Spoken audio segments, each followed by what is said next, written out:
breastfeed mom. Ayan guys. Pwede siya matulog. Diba?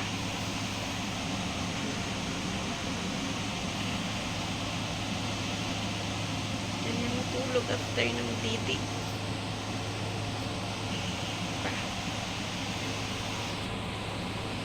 Nilapag ko muna si baby kasi kakain ako ng hapunan dahil nagugutom na ako.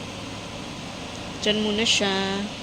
Si baby guys, hindi yan siya makagat ng lamok dahil mayroon kaming mosquito sa loob. Ayan, diyan muna siya kasi kakain ako. Baka magtaka kayo sa ingay guys, yung aircon yan maingay. Kain muna ako lang ang pinto kahit okay lang kahit ano lalabas yung lamig dahil para makita ko si baby. Then hindi ko na muna naging close yung zipper kasi para pag umiyak siya, papasok ako kaagad.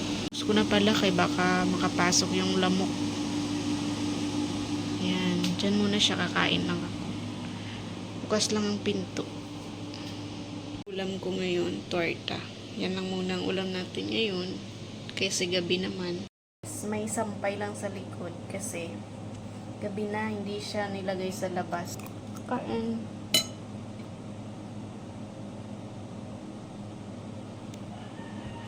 Kain sa'yo guys.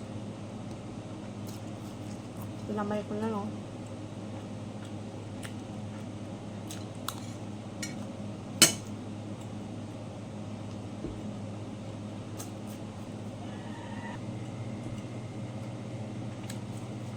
Kahit hindi na sa kain, sa parents lang.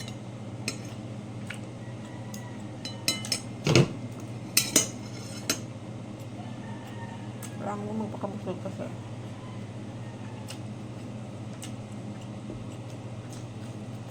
Hinahin na naman ako mamaya.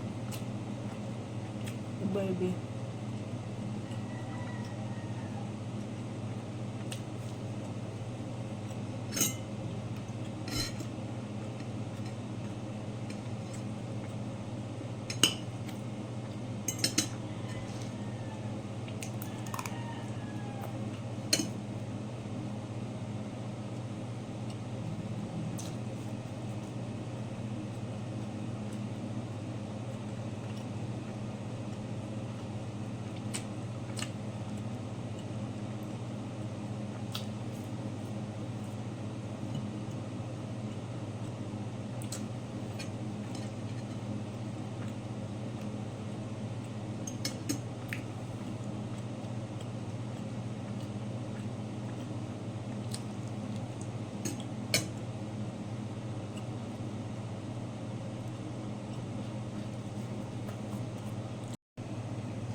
Guys, tapos na akong kumain. Pinatay ko na yung ilaw.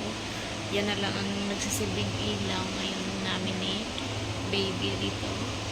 Tulog pa ang aking babe girl. So, yan. Mag-edit na ako and mag-upload.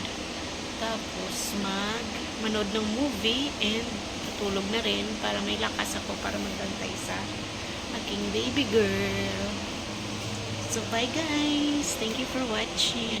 Tulog pa rin ang aking baby. Diyan ako mamaya. Tulog. May ubo kasi yan guys. Kawawa din.